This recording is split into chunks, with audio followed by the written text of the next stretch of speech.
С вами канал «Фронтовая кинолетопись», и сегодняшний выпуск посвящен Воронежско-Касторнинской операции, в ходе которой советские войска разгромили вторую немецкую армию и две дивизии венгерского третьего армейского корпуса. По результатам блестяще проведенной Острогожско-Рассашанской операции были созданы благоприятные условия для продолжения наступления. Уже 18 января командование Воронежского фронта представило в Ставку план новой операции. В образовавшемся Воронежском выступе в полосе шириной около 300 километров оборонялись 12 дивизий группы армий «Б» общей численностью в 125 тысяч человек. Из них на северном участке действовали 8 дивизий второй немецкой армии, а на южном 4 дивизии группы «Зиберт», из которых 2 венгерские. Эта группировка была охвачена с юга и севера войсками Воронежского фронта Голикова и Брянского фронта генерал-лейтенанта Рейтера.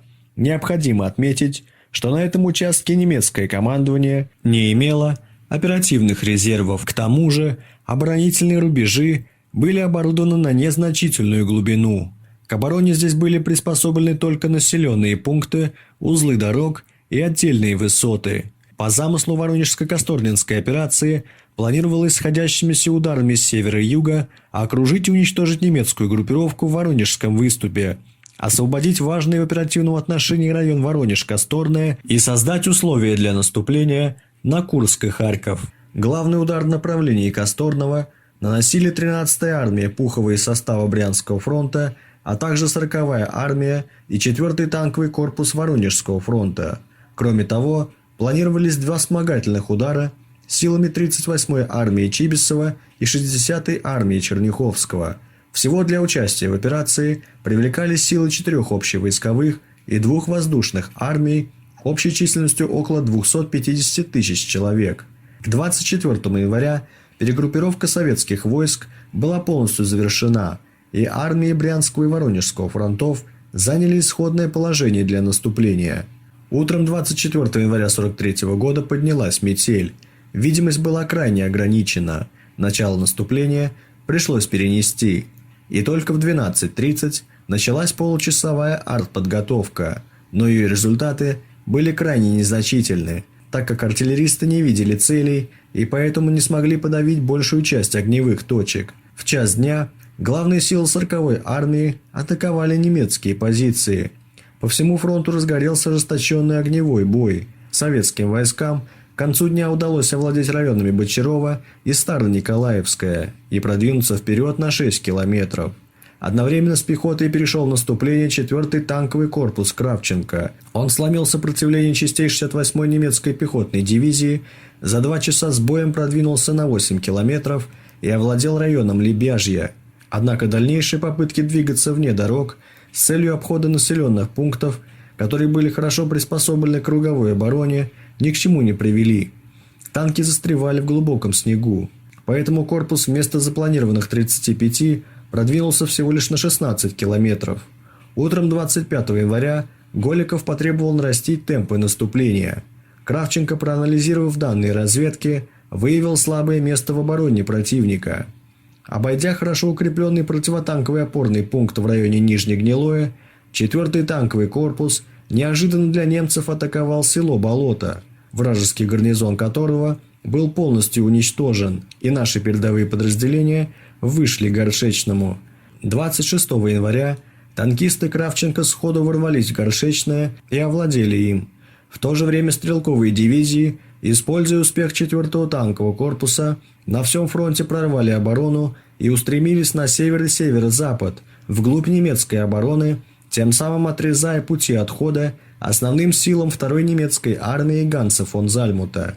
Над воронежской группировкой противника нависла реальная угроза окружения, и немецкое командование приняло решение об отводе главных сил из Воронежа за Дон. Тогда же командующий 60-й армией Черняховский приказал своим соединениям немедленно перейти в наступление и овладеть городом. Отступая, немцы подожгли город и взорвали почти все здания. К 11 часам утра 25 января 1943 года, после упорных ожесточенных уличных боев, старинный русский город Воронеж был очищен от немецких оккупантов.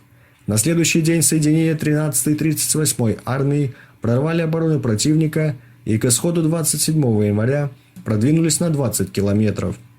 Тем временем 40-я армия Москаленко охватила с трех сторон вражеский гарнизон в Старом Осколе. 28 января ударные группы трех советских армий стремительно продвигались к Косторному. Первой на северо-западную окраину города ворвалась 118-я танковая бригада подполковника Бригвадзе. Несмотря на все усилия, немецкие войска не смогли удержать Косторное. Совместными действиями армий Брянского и Воронежского фронтов важный узел коммуникации 29 января был полностью освобожден. Таким образом, окружение Воронежско-Косторнинской группировки было завершено. В окружение попали 7 немецких и 2 венгерские дивизии. Однако сплошного фронта вокруг группировки врага еще создано не было. Между 4-м танковым корпусом, находившимся в районе Косторна и Лачинова, и 25-й гвардейской стрелковой дивизией 40-й армии, действовавшей в районе Быкова, оставался незанятый промежуток в 25 километров. Такая же брешь оставалась и между Горшечным и Старым Осколом. При этом необходимо отметить, что на всем 50-километровом фронте от Косторного до Старого Оскола находились только части 1-й 25-й гвардейской стрелковой дивизии. В сложившейся обстановке Ставка приказала генералам Голикову и Рейтеру выделить только необходимое количество войск для ликвидации окруженного противника, а основными силами двух фронтов продолжать наступление на Курском и Харьковском направлениях. Таким образом, борьба с окруженной вражеской группировкой отодвигалась на второй план. Планировалось, что ее разгром завершится в короткие сроки, без привлечения значительных сил и снижения темпов наступления. Поэтому для выполнения этой задачи привлекалась только часть сил 38-й армии. В результате сплошного фронта окружения создать не удалось. Немецкое командование, используя бреши в построении советских войск, приняло решение немедленно начать вывод своей окруженной группировки на запад. Уже 29 января им удалось выбить советские войска из Горшечного. Дальнейший прорыв из котла немцы вели 3 отдельными группами. 15 февраля ударом на Мантурово потрепанные группы Гольвицера и Зиберта вышли из окружения по заснеженным дорогам в районе Обаяни. А группа Бёкемана 12 февраля силами 240-й стрелковой дивизии была отрезана и полностью уничтожена. Всего же из окружения смогли вырваться менее 25 тысяч человек. При этом все тяжелое вооружение было потеряно. Таким образом, окруженные юго-восточнее Косторного немецкие и венгерские дивизии избежать разгрома не смогли. В начале февраля котел был полностью ликвидирован. А войска 38-й армии продолжили свое продвижение на восток, освобождая районы, которые вскоре станут местом масштабного Курского сражения. В итоге Воронежско-Косторнинской операции была разгромлена крупная группировка немецких войск, действующая в районе Воронежа. Красная армия освободила большую часть Воронежской и Курской областей.